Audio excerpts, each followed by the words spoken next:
I think I'd be okay with this franchise continuing to infinity and beyond.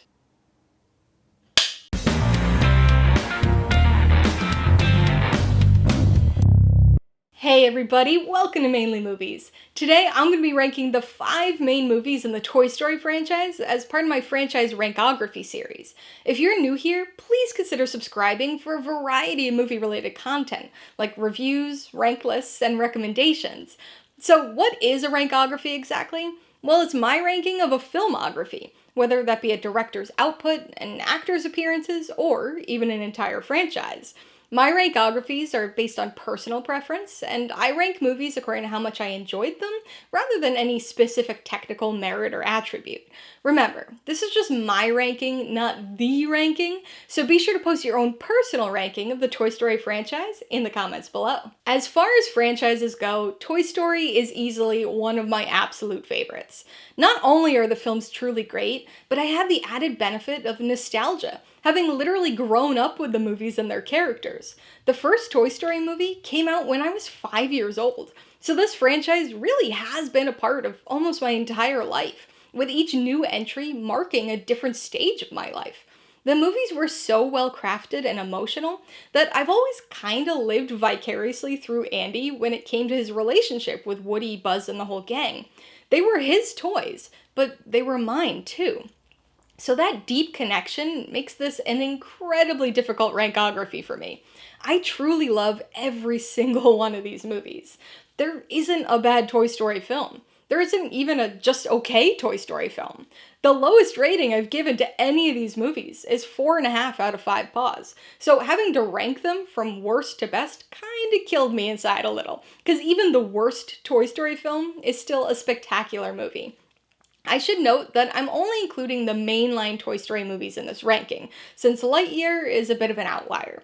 That one would easily be in the 6th spot for me if it were included, but even that one I would still happily rewatch. I've already reviewed all 5 of these movies, plus Lightyear, on this channel, so if you want to check those out for some more in-depth thoughts on each of them, I'll put links in the description below, and also link them up in the cards as we go along.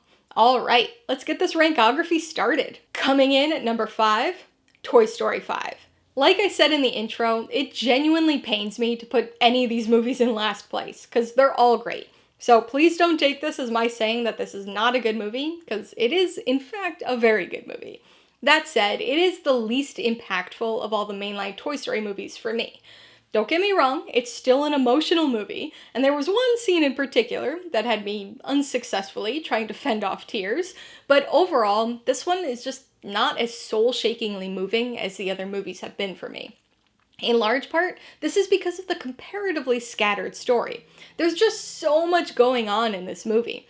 We've got Bonnie struggling with trying to make friends, Jessie attempting to help her with that and working through her own issues, a romance subplot, and then the whole castaway Buzz Lightyear army plotline that feels very shoehorned in. None of it's bad, it just throws too much into the story, forcing each of these elements to compete with each other for time. And on top of that, we find the vast majority of past Toy Story characters sidelined.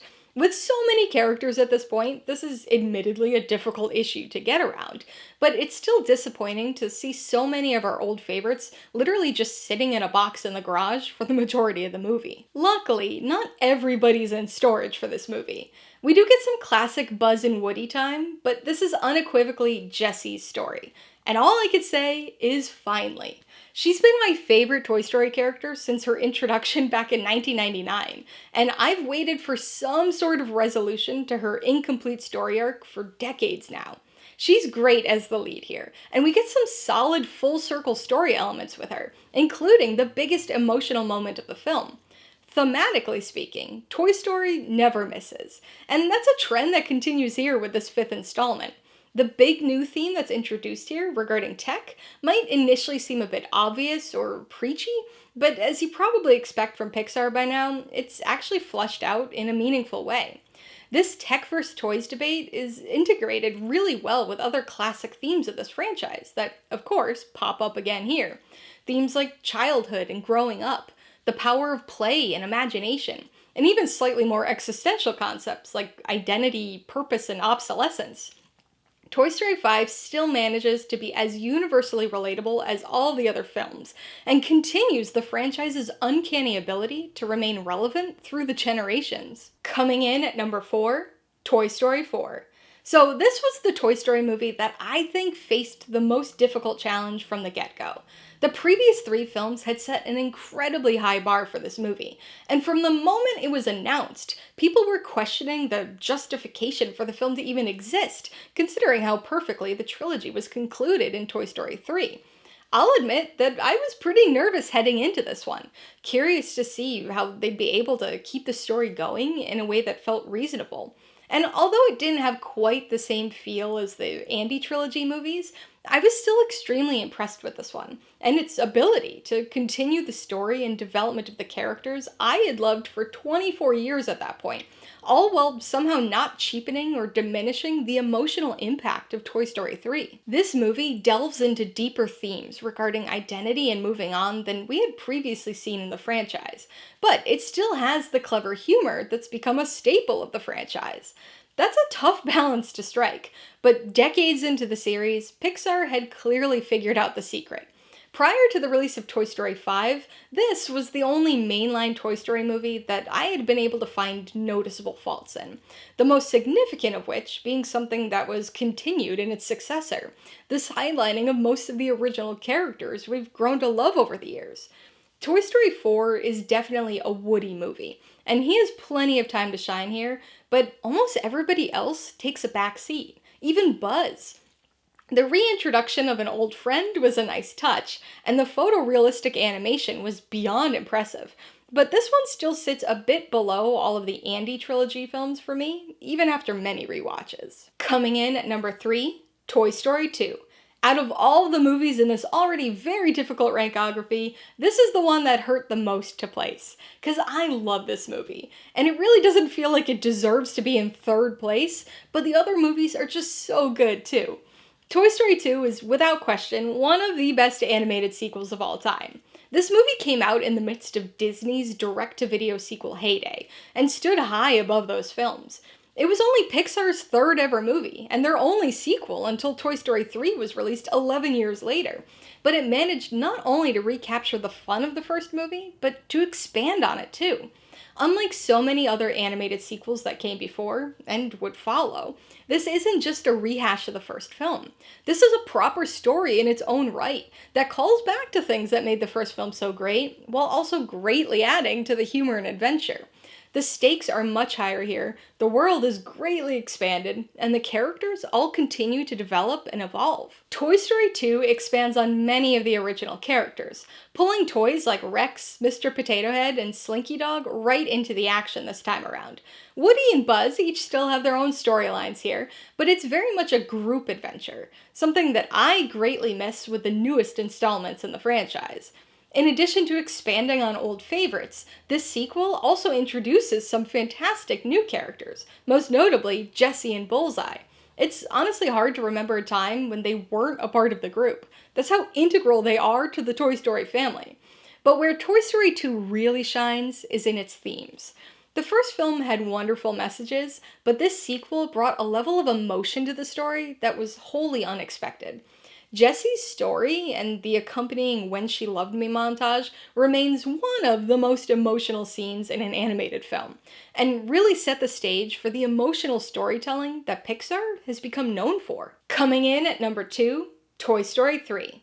If the second film served as the beginning of Pixar's development of emotional tales, Toy Story 3 is unequivocally the peak.